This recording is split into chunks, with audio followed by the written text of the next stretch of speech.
Está no ar. Programa Café com Leite. Apoio. Água Mineral São Geraldo. Farmácias Gentil. Laboratório Lamic. Marmoraria Juazeiro. Panebon. Pão Nosso. Leite Contabilidade. Leite Marcas e Patentes. Hotel e Pousada. Café com Leite. Santa Cecília Vidros Temperados. Sicredi. Ótica Santa Isabel. Olá, que bom estar em sua companhia. Estamos começando mais uma edição do programa Café com Leite. É uma honra lhe manter sempre bem informado com os grandes profissionais que abrilhantam o nosso programa, que participam, que traz temas importantes para conversar com a gente. Portanto, sentar ao seu lado, me deliciar de um cafezinho, não há nada melhor, né?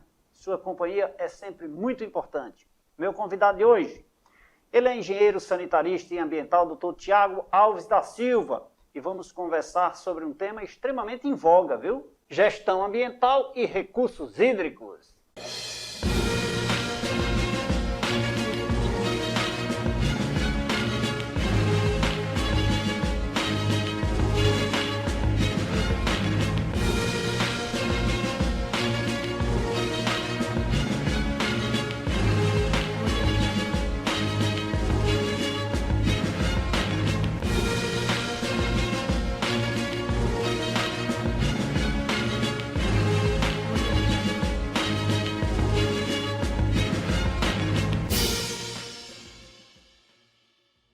Doutor Tiago, é uma honra recebê-lo em nosso programa para falar sobre esse tema.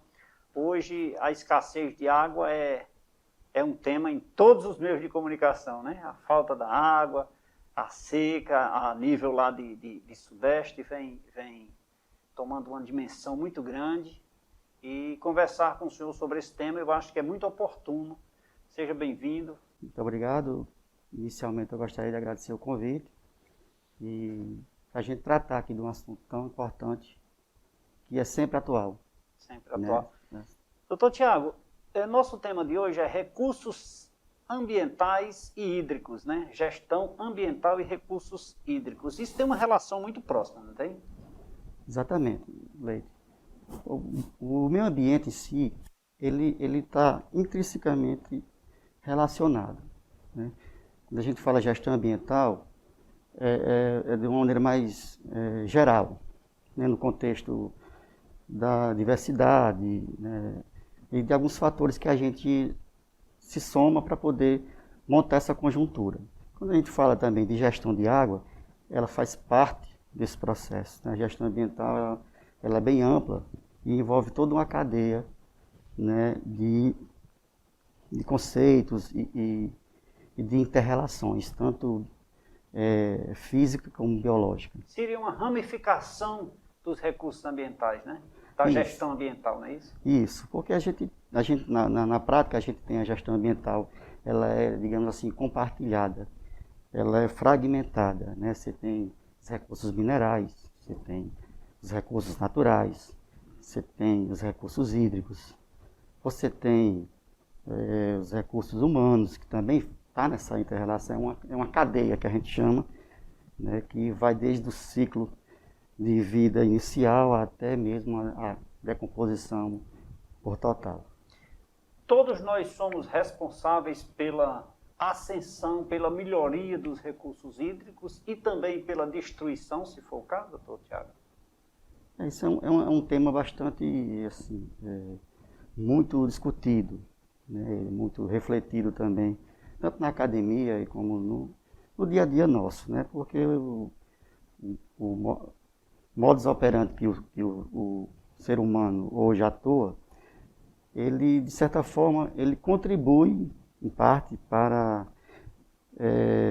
uma degradação lenta, mas efetiva, do ponto de vista do meio ambiente em si, né? O ser humano hoje, ele avança muito na tecnologia e, em parte, ele peca na recuperação de um possível dano ambiental.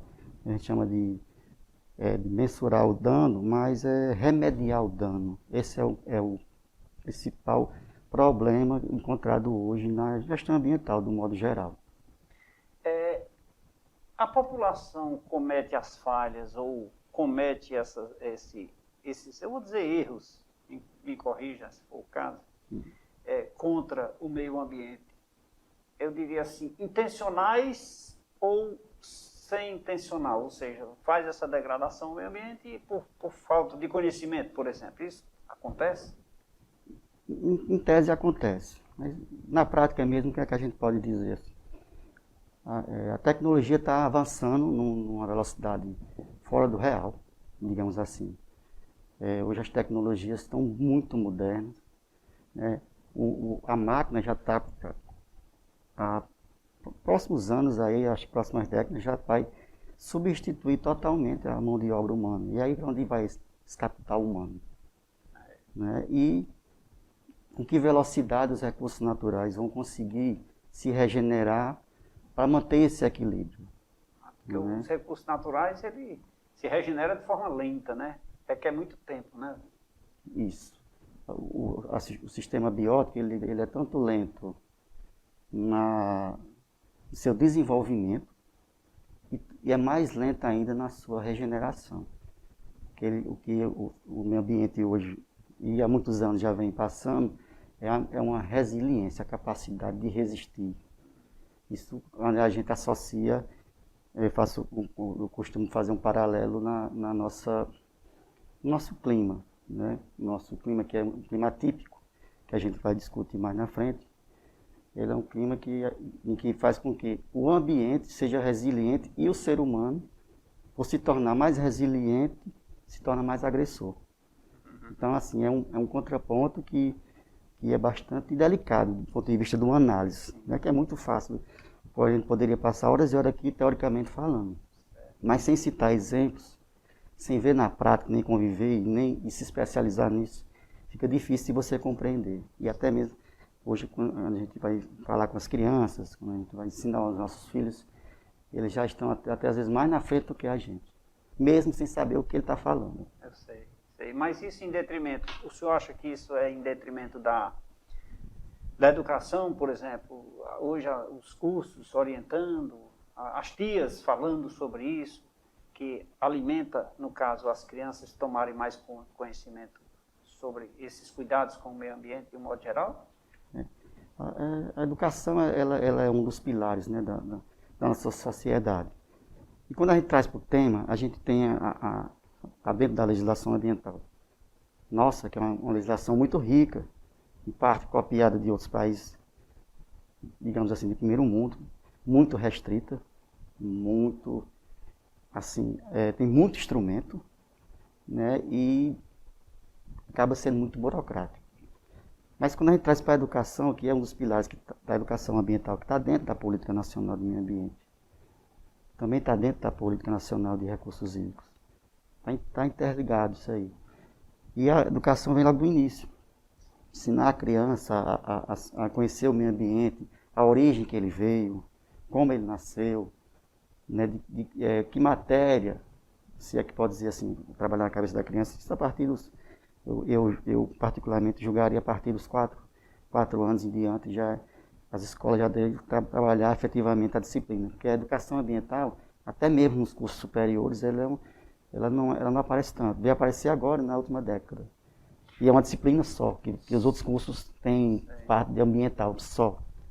Diferentemente do curso específico, como o curso da engenharia ambiental, né, o curso de tecnologia em saneamento e gestão ambiental, que realmente estudam as relações ambientais e a forma de como lidar com elas, principalmente identificando e mitigando. Porque mitigar é hoje digamos assim, é uma das fases que a gente tem mais dificuldade, por conta que exige mão de obra não só qualificada, mas específica para aquele ponto, porque a gestão ambiental ela é um leque, que eu costumo dizer que é um leque que não tem face. Quando você virar, quando você apontar, você consegue relacionar a gestão ambiental com os fatores que você está vivendo e convive com isso. E quem gosta e se apaixona com o senhor, chega os olhos brilham quando fala em gestão ambiental, né? Que bom que temos pessoas como o Dr. Tiago, na defesa árdua e profundo conhecedor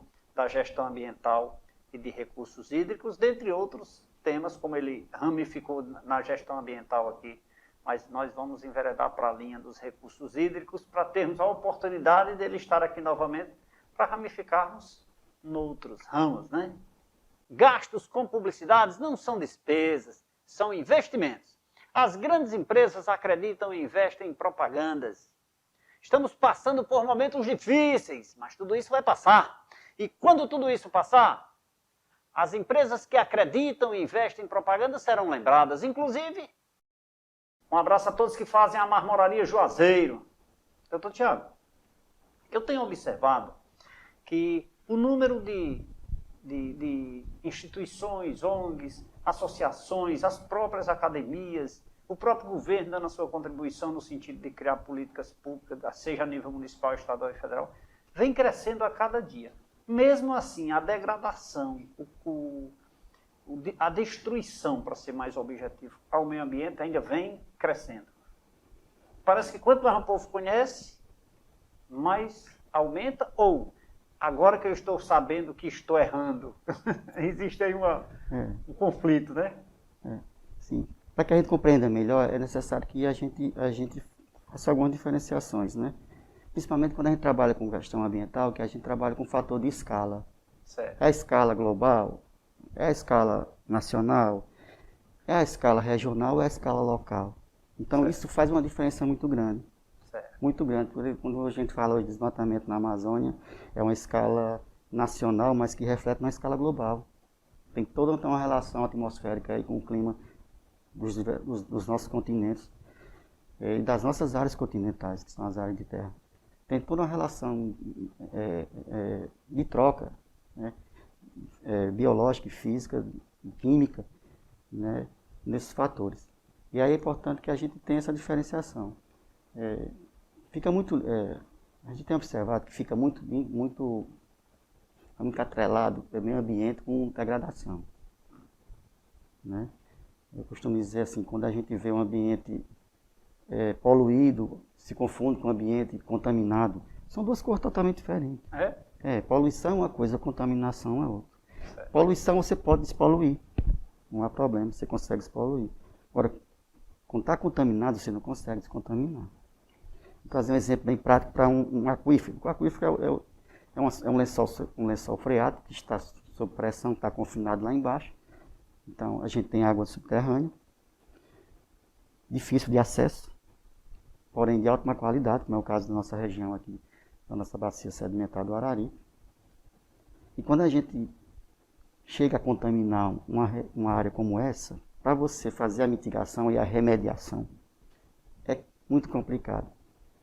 Porque eu cito assim, você pega uma esponja e você contaminou lá dentro da esponja. Só que você não tem acesso à esponja para descontaminar lá dentro. Certo.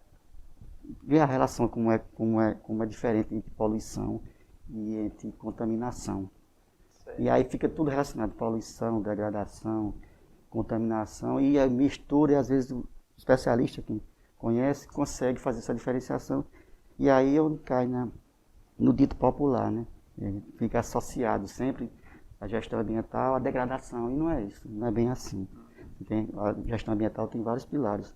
A contar o principal, que eu acredito que é o nosso ramo profissional de trabalho, que é o saneamento, tá? Os 4 pilares da gestão ambiental, que é água, esgoto, drenagem e resíduo sólido. Então, esses 4 pilares aí que compõem a gestão do saneamento ambiental totalmente está interligado, mas são conceitos diferentes e formas de gerir diferentes, porque são reações e cadeias diferentes, porém estão interligados.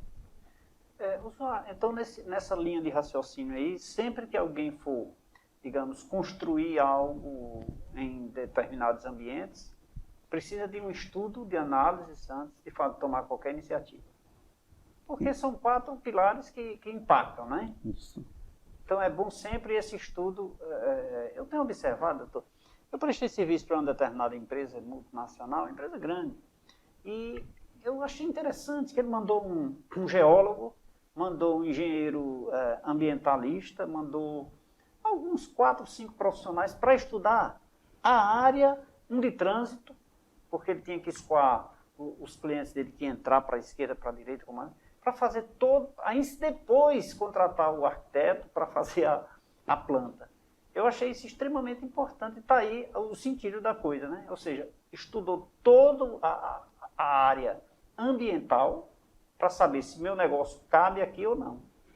Exatamente, isso aí eu diria que seria o principal instrumento da política nacional de meio ambiente.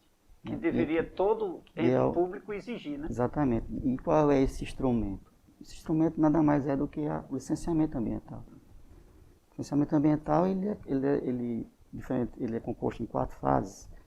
Tem a licença prévia, você entra com o estudo para ver se naquela área que você vai fazer a modificação física, morfológica da área e tudo mais, e o órgão vai se posicionar.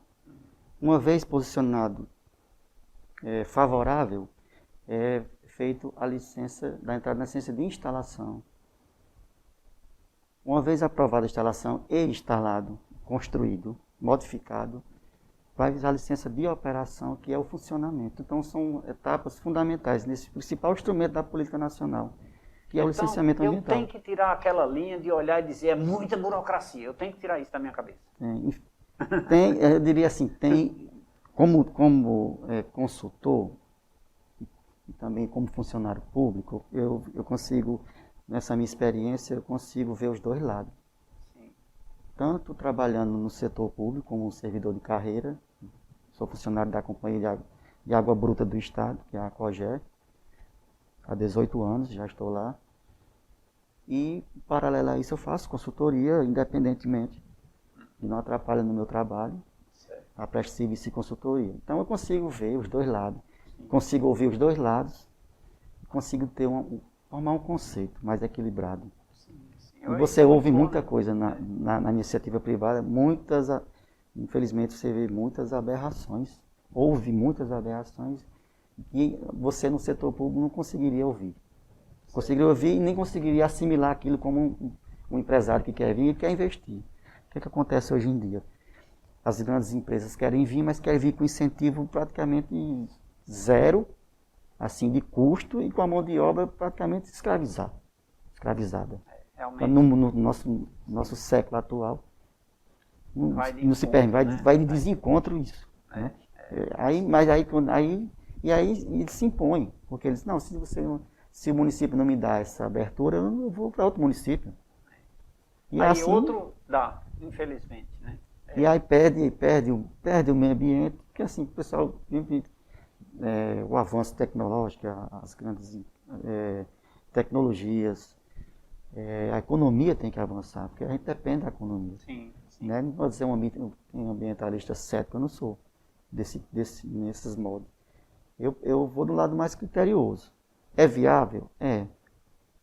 Uma coisa é você conceder que aquele empreendimento se instale dentro do critério técnico. É como você dizer assim, olha, não se constrói em topo de morro. A engenharia constrói, mas tem uma exigência legal muito rigorosa para que se construa.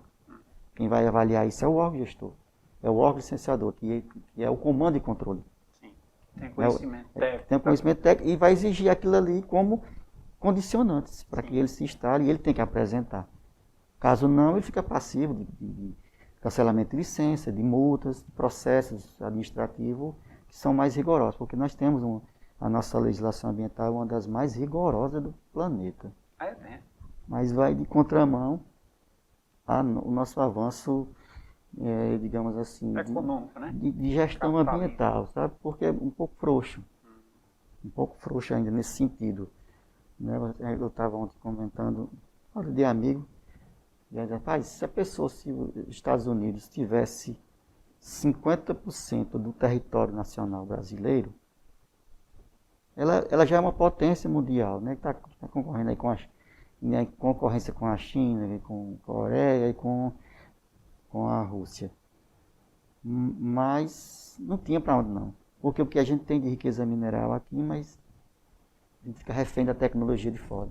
exporta o minério, importa o produto acabado com um valor altíssimo, totalmente desconexo com a economia de terceiro mundo, de subdesenvolvimento, que é a nossa. Que é a nossa, E exatamente. lá não tem esses recursos, não tem, só vai ter nesses países Só tem subdesenvolvidos. país como o nosso, né? Estou conversando aqui com o engenheiro sanitarista e ambiental, Dr. Tiago Alves, abrilhantando o nosso programa de hoje. Gastos com publicidades não são despesas, são investimentos. As grandes empresas acreditam e investem em propagandas.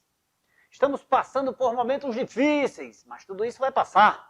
E quando tudo isso passar, as empresas que acreditam e investem em propaganda serão lembradas. Inclusive, um grande abraço a todos que fazem a água mineral São Geraldo. Por falar em água, e nosso tema é recursos hídricos, vamos tomar uma água, doutor Tiago? Vamos. Por favor. São Geraldo. Doutor Tiago, para extrair uma água da fonte, é necessária a autorização da COGE, dos órgãos ambientais, né? Isso, é necessário inicialmente dependendo da exploração. Se for uma água mineral, tem que estar classificada como mineral, que quem faz esse rito é o Departamento Nacional de Produção Mineral, que é o DNPM, que dá o alvará de lavra. Sim. E se for explorar, né, para comercialização a nível de estado, também passa ainda pela autorização da Secretaria de Recursos Hídricos, que é a nossa pasta maior, onde a COGE está vinculada. Muito bem. Pois a água mineral São Geraldo tem sim autorização do DNPM, viu? Rigorosamente com todos os registros legais. Água mineral São Geraldo, apoiando o programa Café com Leite. Doutor Tiago, e um cafezinho? Pois não. Por favor, é preparado com água mineral São Geraldo, viu? Que tudo é qualificado. Quer conhecer um pouco mais sobre gestão ambiental e recursos hídricos? É só continuar ligado no nosso programa, nosso intervalo, é rapidinho.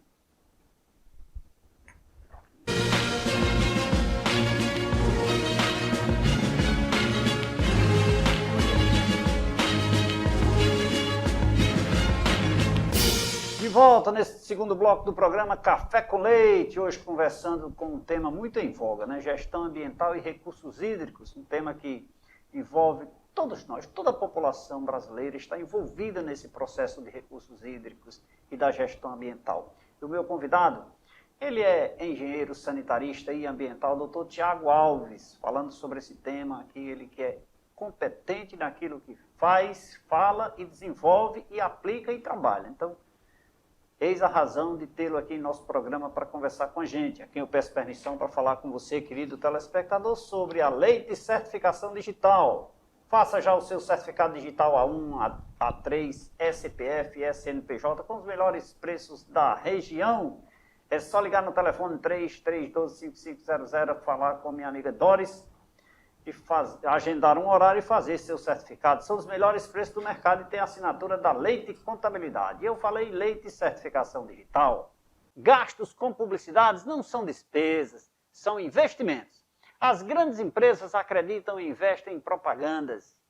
Estamos passando por momentos difíceis, mas tudo isso vai passar. E quando tudo isso passar, as empresas que acreditam e investem em propaganda serão lembradas. Inclusive, um grande abraço a todos que fazem a Pano é Bom, Pão Nosso. Doutor Tiago, eu queria nesse bloco conversar com o senhor sobre essa questão dos recursos hídricos. No contexto geral, eu tenho ouvido bastante nesses últimos dias a questão do aumento da tarifa de energia, né? Que a região sul e sudeste, apesar de muito frio hoje, está precisando de água, os reservatórios não têm água e tal. Existe uma relação dessa questão da energia com as reservas de água? Até que ponto isso impacta? E por que nós aqui do Ceará, do Nordeste, temos que responder também por isso? É economia, mas eu acho que dentro do contexto, né? É um tema bastante relevante e atual. A princípio, a gente tem que compreender como é que funciona, pelo menos assim, a grosso modo, a nossa matriz energética brasileira. É basicamente movida aos recursos hídricos. E a gente tem outras matrizes que não são tão convencionais, porém caras. E temos as energias renováveis que ainda estão engatinhando nesse processo. O que tem afetado de fato o país são as irregularidades das chuvas. Né? Essas chuvas são muito mal distribuídas e a gente está com um evento de secas prolongados. Aqui no estado do Ceará a gente já está praticamente com uma estiagem de 7 a 8 anos de seca prolongada. Quando a gente fala seca prolongada, é que assim, as chuvas elas não são na mesma proporção que eram, se você observar uma série histórica de 30 anos atrás. A gente tinha os intervalos, a cada 4 anos tinha uma quadra invernosa abaixo da média, as demais eram já bem próximas ou acima da média. E não é diferente nas outras regiões do estado, do país, nos outros estados do país. O Sudeste, ele tem, cada estado tem um sistema de chuva diferente. Isso é o diferencial. Se olhar a região norte do nosso país, você tem chuva que ultrapassa até 6 mil milímetros por ano. 6 mil milímetros seria 6 metros de altura. De lâmina de água choveu durante um ano. E aí quando a gente traz para o Sudeste, ele cai lá para 2,5, 2.500 milímetros. E quando traz para a gente aqui no estado, 750. Né? 150 até 1.000, até 2.200, quando é fora do normal. E assim, isso aí são essas recargas de chuva que faz com que os nossos reservatórios, né, se abasteçam para poder gerar energia. Né? Uma energia, digamos assim, limpa, né? E consegue alcançar todas as regiões do país.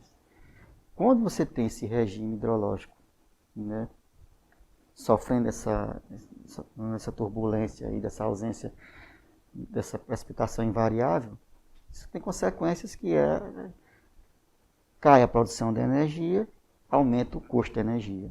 Para manter o país funcionando, tem que acionar outras energias, que no nosso caso, energias das térmicas. São energias muito caras, porque precisa de outra matéria-prima para poder gerar energia. Precisa de queima, precisa de combustível para queimar. Né? E em paralelo a isso, as energias alternativas, é uma das disciplinas que a gente vê no curso de engenharia ambiental, né? São energias alternativas. Elas são muito tímidas. Tem energia eólica, você tem a energia da biomassa, você tem a energia solar. Então você tem a energia até mesmo de gás extraído do oceano. E assim, as tecnologias são diversas. Mas, quando a gente bota isso no panorama da nossa matriz energética brasileira, eles parece muito timidamente, estão crescendo, mas muito timidamente. E, diferentemente das regiões do país, dos estados, né, das regiões do país, norte, sul, nordeste, sudeste, cada um tem uma peculiaridade ambiental diferente. No questão da geologia, a hidrogeologia, a pluviometria, né? E essas características, elas são fundamentais para você ter um equilíbrio, né, de geração de energia. Por exemplo, a gente vem para o Nordeste, né, o clima é o diferencial. É um clima semiárido. O que é um clima semiárido? Ele não é árido como o deserto, em regiões da África, da Austrália, que são regiões realmente áridas, em algumas áreas. Quando a região é árida, praticamente chove no máximo 15 milímetros por ano. Ou seja, é uma região, é uma área inóspita. Só apenas alguns micro-organismos e até alguns animais se adaptam a sobreviver em regiões como essa, que chove 15 milímetros. 15 milímetros, grosso modo, é 15 centímetros, a metade de uma régua escolar por ano. Muito pouco. Muito pouco. Né? Qual é ainda tem a natureza impressionante, porque ela ainda tem uma biótica que resiste àquilo, que se adapta àquilo. Tem uma fauna que se adapta àquilo ali, tem micro-organismos, bactérias também que se adaptam àquele meio ambiente e sobressai, né? A capacidade de resiliência. Mas, para cá, para o nosso estado, né, a gente tem um sistema de chuvas, né, que vai de fevereiro a maio, às vezes de janeiro a maio, mas a gente chama de quadro invernoso. Nessa quadra invernosa do estado, são 2 sistemas que alimentam os nossos reservatórios, que vai dar essa garantia de abastecimento, não de geração de energia. Essa energia vem do Sudeste. Sudeste, do Sul, as maiores bacias hidrográficas, que são as bacias que têm condições de gerar energia para manter a planta energética do país.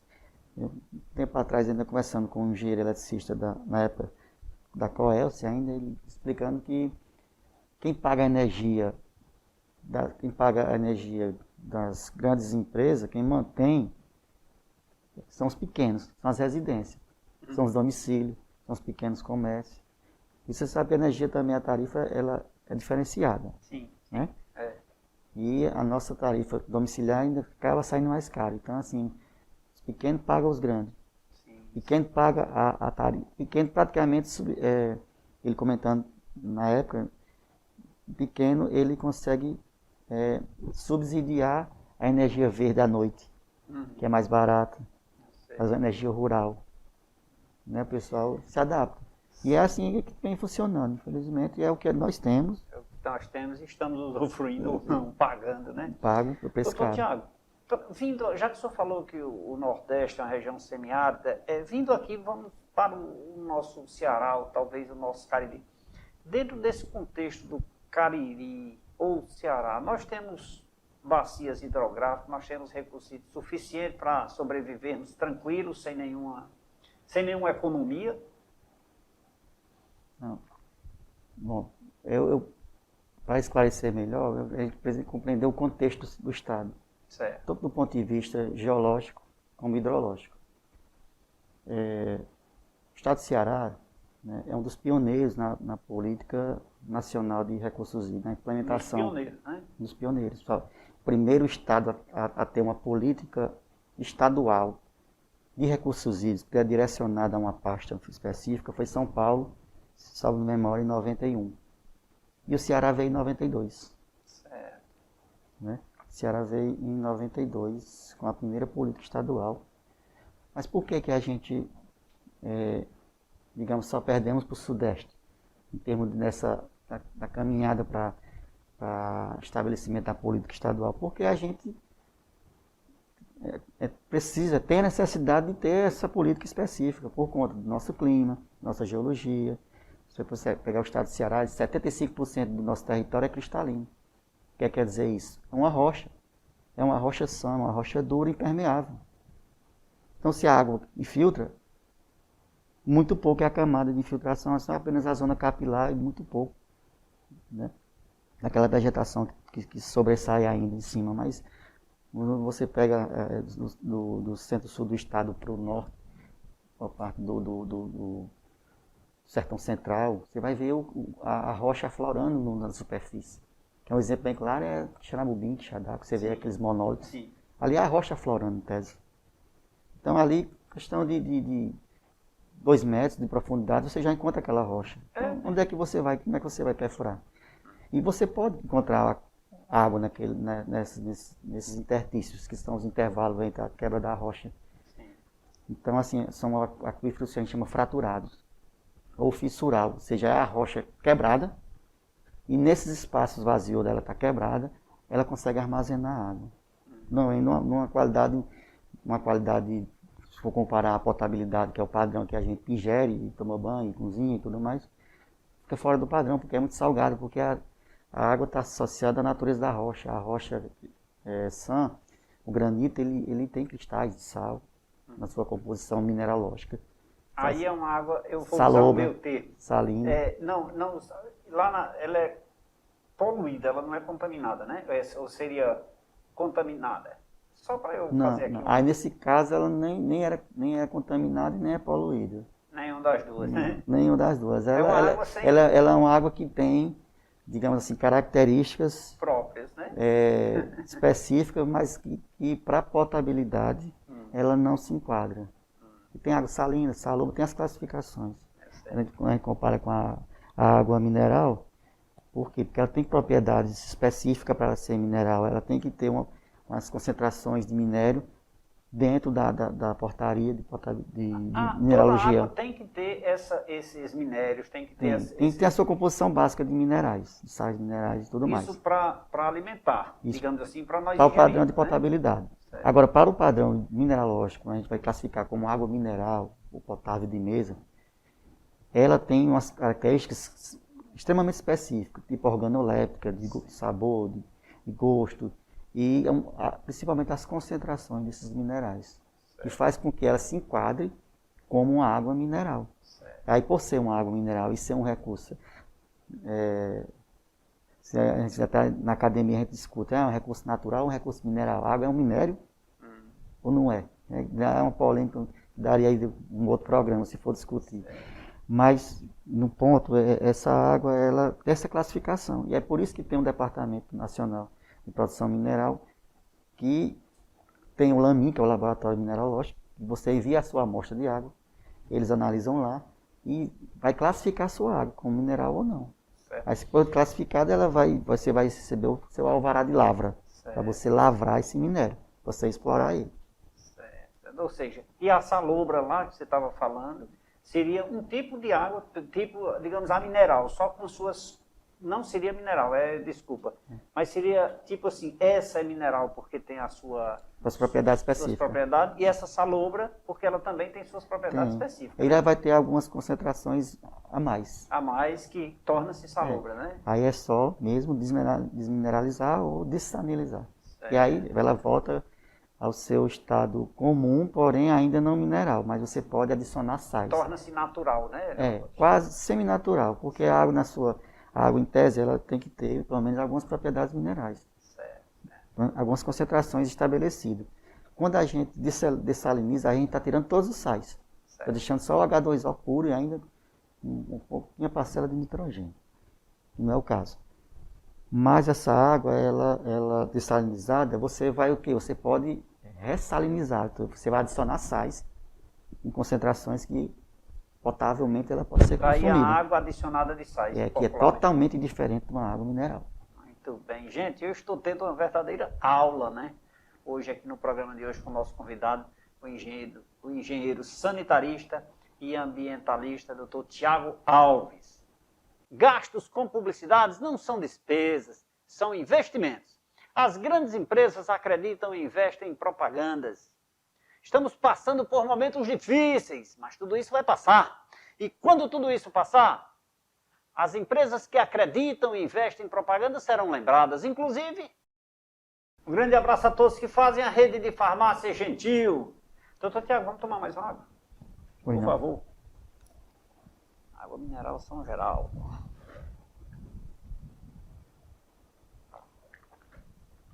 Mais um cafezinho preparado com muito carinho, viu? Nosso convidado. E as pessoas perguntam se tem café aqui. Eu digo, você tem que vir no Café com Leite. Quer saber?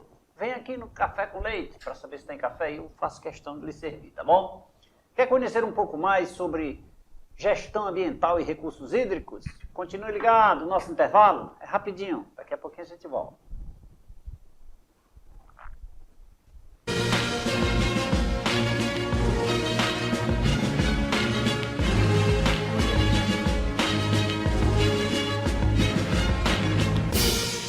De volta nesse terceiro bloco do programa Café com Leite. Meus amigos, eu queria dizer para você, querido telespectador, que olha, hoje a aula sobre recursos hídricos, gestão ambiental, está maravilhosa aqui com o nosso convidado. Você que nos assiste, você que nos acompanha diariamente, obrigado pela sua companhia. Para você que ligou a TV agora, nós estamos conversando com o engenheiro sanitarista e ambiental, doutor Tiago Alves, ele que é um mestre no assunto, é um defensor do meio ambiente, é um batalhador pela defesa do meio ambiente. E também, lógico, de recursos hídricos, né, que está aqui conversando com a gente. Estou muito grato por essa disponibilidade dele em contribuir com essas informações, que é um assunto um assunto em ascensão, um assunto que com certeza envolve toda a sociedade brasileira, quiçá mundial. Ele que, inclusive, daqui a pouquinho, né, me presenteou esse livro aqui, ó, e eu quero daqui a pouquinho falar sobre esse livro também, que envolve, não deixa de envolver o tema recursos hídricos, e ele que nos proporciona hoje essa aula. Gastos com publicidades não são despesas, são investimentos. As grandes empresas acreditam e investem em propagandas. Estamos passando por momentos difíceis, mas tudo isso vai passar. E quando tudo isso passar, as empresas que acreditam e investem em propaganda serão lembradas. Inclusive, um grande abraço a todos que fazem a rede de ótica Santa Isabel. Doutor Tiago, como o senhor pode demonstrar a panorâmica, digamos assim, dos recursos hídricos aqui a nível de estado do Ceará? Bem, o estado do Ceará, como eu tinha falado anteriormente, né, é um dos pioneiros na gestão de recursos hídricos, dado em face às nossas... Você lembra, em 92, quem era o governador na época? Lúcio Alcântara? Eu acredito que seria ou Tasso ou Ciro na época. Não, Tasso foi em 86, por aí. Eu acho que foi Lúcio Alcântara, não? Ou foi Ciro Gomes? O Lúcio Alcântara já foi logo quando eu entrei no estado, fiz um concurso em 2002. Fui chamado em 2003. E foi em 92. Aí eu lembro que era o final da gestão do Lúcio Alcântara. Do Lúcio Alcântara. Mas nessa época mesmo eu acredito que seja o Tasso. Eu acho que foi o Tasso. Da política estadual, sim. Foi o Tasso, com certeza que sim. Certo. O Tasso foi o Ciro. É uma visão, né, bem em voga da época, em 92 para hoje, né, bem atual, né, na época. Isso. E a gente se destacou no cenário nacional. Né, hoje o estado ele é modelo, inclusive aqui na América Latina. E muitos dos estados do Nordeste e alguns do Sudeste já vieram pegar a nossa experiência de implementação dos instrumentos de gestão de recursos hídricos. No estado do Ceará, nada mais é do que essa concepção, é a nossa divisão da nossa rede hidrográfica. Né, o estado em 12 bacias hidrográficas ou regiões hidrográficas, do ponto de vista mais conceitual. E nessas áreas hidrográficas a gente tem um grande número de reservatórios estratégicos e o órgão gestor, que é a companhia, Cogela, ela gerencia essas estruturas. Se você observar como é que funciona o organograma do Estado na pasta de recursos hídricos, a gente tem a secretaria, que está lá no topo, né? Junto a ela está o Conselho Estadual de Recursos Hídricos, mas abaixo da secretaria hoje tem 3 vinculadas. Uma delas é a Companhia de Gestão de Recursos Hídricos, a COGER. Tem a SOHIDRA, que é a Superintendência de Obras Hidráulicas, e mais recentemente a FUNSEM. Veio para a pasta de recursos hídricos, porque a FUNSEM era da parte de ciência e tecnologia. Como ela estuda recursos hídricos, clima, foi mais interessante trazer ela para a pasta de recursos hídricos. A gente pode perguntar, mas por que a pasta de meio ambiente também não veio? Porque a pasta de meio ambiente é independente. Eu costumo dizer independente em relação a recursos hídricos. Pois veja bem, então um exemplo bem prático. Quando você vai fazer o licenciamento ambiental e no seu empreendimento você vai perfurar uma estrutura hídrica, você vai perfurar um poço que vai precisar da água, que a água vai ser um dos seus insumos, para a sua produção do seu empreendimento e tudo mais. E aí você precisa da outorga de recursos hídricos, que é a autorização que o Estado dá para você fazer aquela estrutura e utilizar aquela água mediante monitoramento, controle e cobrança do Estado. Porque a água é de domínio do Estado. É isso que as pessoas precisam entender, né? Tudo que está no subsolo, que é a água ou outro mineral, é de propriedade do Estado, né? Da União e do Estado, Não é porque a terra é minha que o subsolo é meu também, né? O próprio Código Mineral também estabelece que você tem uma faixa mínima do seu subsolo. Para baixo é da União. Sim, sim. E não é tão diferente quando a gente fala de recursos hídricos. Por quê? Porque a água é um bem de domínio público, então está na lei, dotado de valor econômico e tudo mais, mas cabe ao Estado legislar sobre ela. Então, o Estado tem sua independência. Por conta desses fatores que eu falei, de clima, de geologia e de hidrologia, o Estado já teve que avançar nessa política de açudagem, porque não tinha como armazenar essa água subterrânea. É importante que se diga que há uma diferenciação teórica entre o que é uma bacia sedimentar, e o que é uma bacia hidrográfica. E nós temos digamos assim, essas duas estruturas aqui na nossa região do Cariri. Aqui no Cariri? Por quê? Porque nós temos aqui a nossa bacia do Salgado. E temos a bacia sedimentar do Araripe. Então, qual a diferença entre a bacia sedimentar e a bacia hidrográfica? A bacia hidrográfica ela é uma rede de drenagem. Tudo que chove da superfície mais alta vai para um ponto mais baixo, que a gente chama de exudório, que é a válvula de escape. Choveu, escoou, vai para o rio, se é o ponto mais baixo, que é a direção ao mar. A grosso modo falando. E na política estadual de recursos hídricos, não só a estadual como a nacional, ela estabelece o quê? Que a bacia hidrográfica ela é a unidade de planejamento para a gestão de recursos hídricos. Quando a gente vem para a bacia sedimentar, é totalmente diferente. A bacia sedimentar ela é um pacote, digamos assim, um pacote de areia, né, que tem várias propriedades diferenciais e que tem a capacidade de armazenar água no seu interior. Então, assim, ali é uma bacia sedimentar. E a bacia hidrográfica é uma rede de drenagem.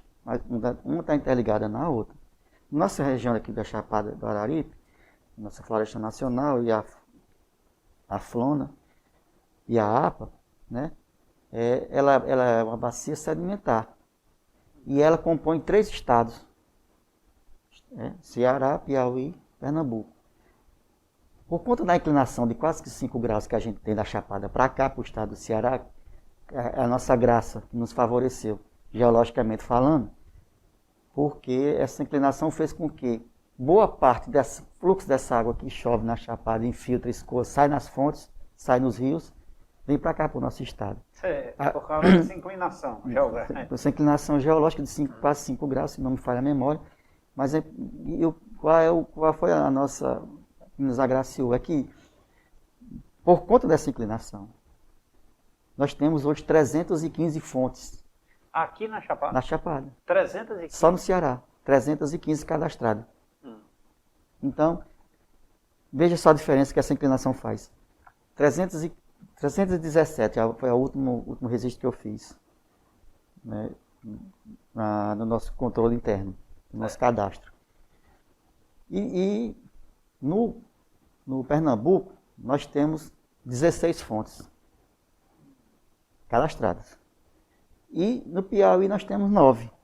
E aqui no Ceará nós temos 317. 300. Temos até mais, porque o cadastro pode ter não universalizado, mas pelo menos 95% das fontes nós temos controle, assim, do ponto de vista de cadastro, saber qual é a vazão. Mesmo na época, quando eu entrei na Congel, eu trabalhei muito com as fontes para mensurar essas vazões. Eu aprendi bastante com isso. Então a gente tem essa diferença. E aí, o que é que acontece? O que chove na Chapada infiltra em média de 40 milímetros por ano. Né? A gente chama de infiltração efetiva. Né? 40 milímetros por ano? É pouco, mas para a gente representa muito. É? Porque assim, ó, realmente eu comparo.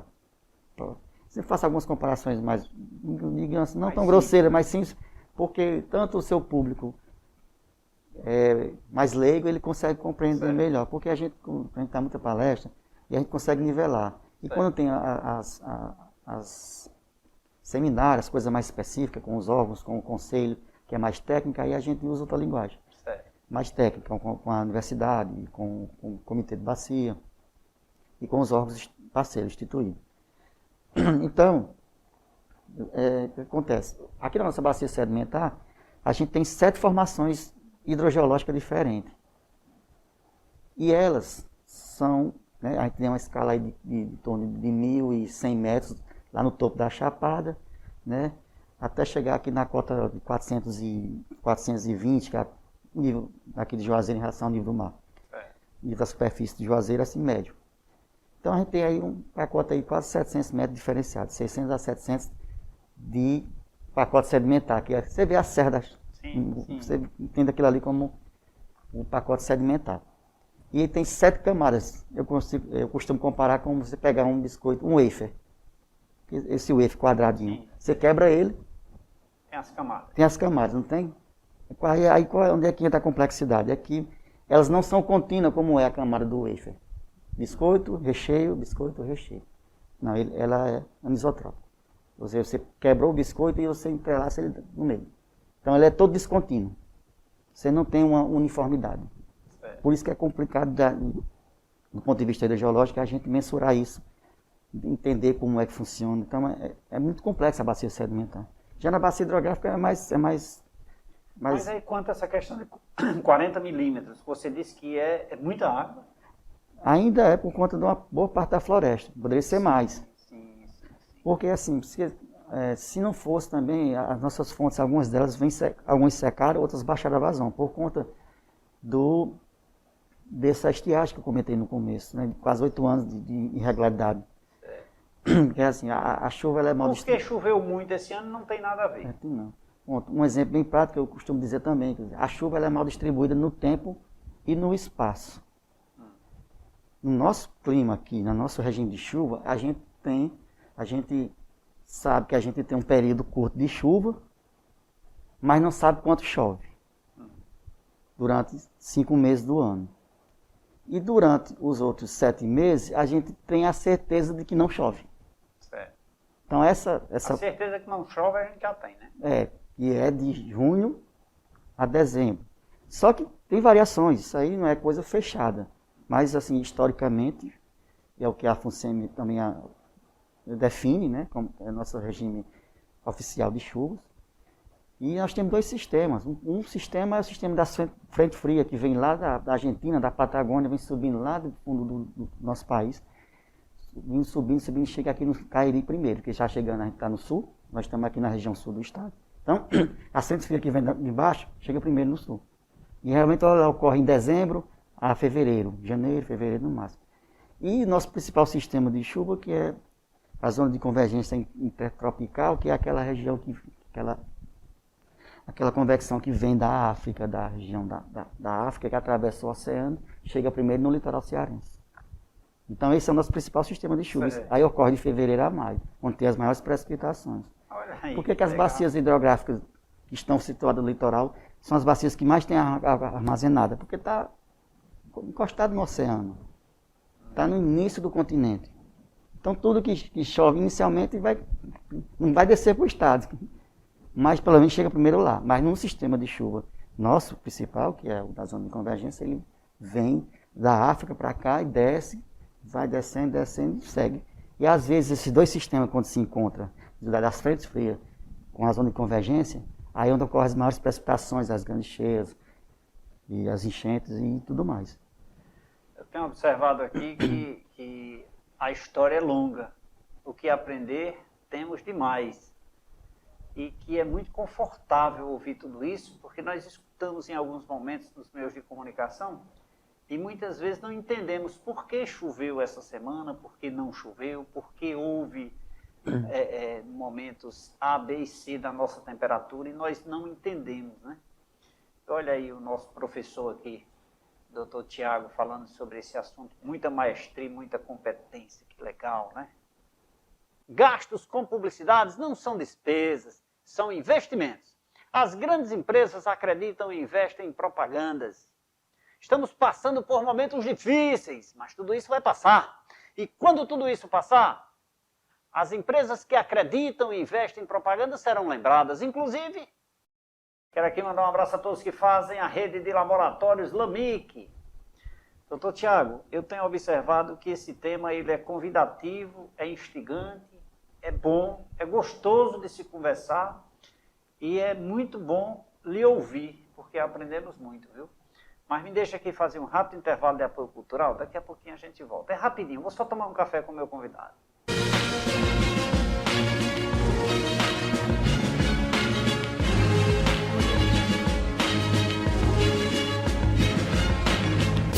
Falei que era rapidinho. Já tomei um café, tomei uma água mineral São Geraldo e já estou de volta e já com saudade. Doutor Tiago, João, mostra aqui mais uma vez o livro aqui, Aspectos da Gestão dos Recursos Hídricos na Subbacia Hidrográfica do Rio Salgado. Mostra aqui esse compêndio aqui que foi escrito pelo Dr. Tiago Alves Silva e Selme Torres F. da Costa. Quero agradecer demais aqui pelo presente. Doutor Tiago, muito obrigado pela sua aula. Eu acho que o programa, o tempo foi muito curto para a gente conversar, porque é um tema muito instigante, né?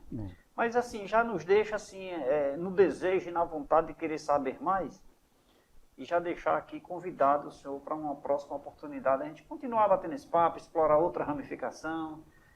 Eu já gostei dessa linha, que no finalzinho o senhor já entrou para essa climatização, quer dizer, nós poderíamos até explorar um pouco mais sobre a questão dos climas, né? Então, mas o nosso tempo aqui é curto, eu quero lhe agradecer pela sua participação, pela sua aula, e dizer que sua presença aqui é sempre muito bem-vinda. Muito obrigado.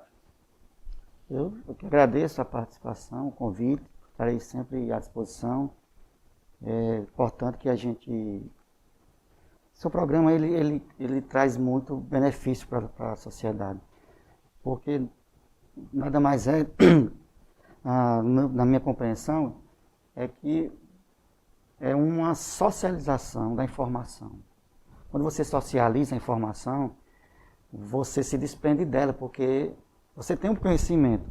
O conhecimento é seu, ninguém tira de você. Sim.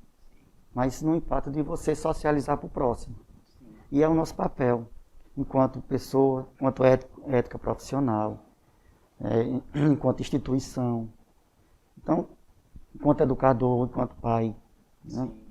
Amigo, eu falo isso na roda de amigos, onde eu vou participar de alguma reunião, ou de algum evento, eu sempre costumo dizer que o importante é que a gente socialize, né? Então guarda a informação para a gente. Guardar a informação para você é uma biblioteca queimando. Ninguém vai ter mais acesso àquele conhecimento. Para conseguir seu livro, como é que faz? Esse livro, tem para vender? Ele não tinha cunho para venda. Foi um projeto que eu desenvolvi depois da graduação, junto com a professora Selma, da Universidade Federal do Cariri. Eu fiz esse livro justamente para isso, para facilitar aos gestores de meio ambiente e de recursos hídricos a entender como é que funciona a gestão, do modo geral, mas numa linguagem mais acessível, porque a gente tem... Mas quando a gente pega os secretários... ter acesso a um exemplar desse? Já que você não tem para vender. Eu estou com os exemplares lá na companhia. Eu vou dizer para você. Entre em contato com o Tiago, viu? E peça se você tem interesse. Quanta gente não tem? O livro é muito bom, viu? Tem algumas ilustrações aqui interessantes, viu? Que chama a atenção. Quando o livro é assim ilustrado e bem exemplificado, aí é gostoso até de você ler. Então eu vou brincar aqui, viu? Se o Tiago tiver suficiente, Tiago, vamos te ligar. Sim, os livros que estão lá, uma parte vai para o comitê de bacia, que são os membros, 50 delegados, que compõem o comitê de bacia, que foi um dos financiadores, através do comitê, e a outra parte vai justamente para as instituições de nível superior e algumas escolas do nível médio. Que bom. Fica aqui o meu abraço mais uma vez e muito obrigado ao Dr. Tiago Alves da Silva, que abrilhantou o nosso programa de hoje. Nós vamos ficando por aqui, mas você continua nos acompanhando nas nossas plataformas digitais, no Facebook, no Instagram, no aplicativo do programa, no nosso canal no YouTube, no site tvverdevale.tv e também no site tvcafécomleite.com.br, onde você assiste esta e todas as edições do programa Café com Leite. Lembrando que a pandemia continua, o uso da máscara, a lavagem das mãos, o uso do álcool em gel, o distanciamento social, segundo aqueles que entendem de saúde, ainda são os melhores meios de combate ao Covid-19. Portanto, para você que nos acompanha diariamente, muito obrigado pela sua audiência. Nossa orientação é, não tenha medo, tenha muito cuidado. Beijo a todos, fiquem com Deus. Vem aí mais uma edição do programa Dicas de. E amanhã estaremos de volta, contamos com você. Tchau, tchau, até lá.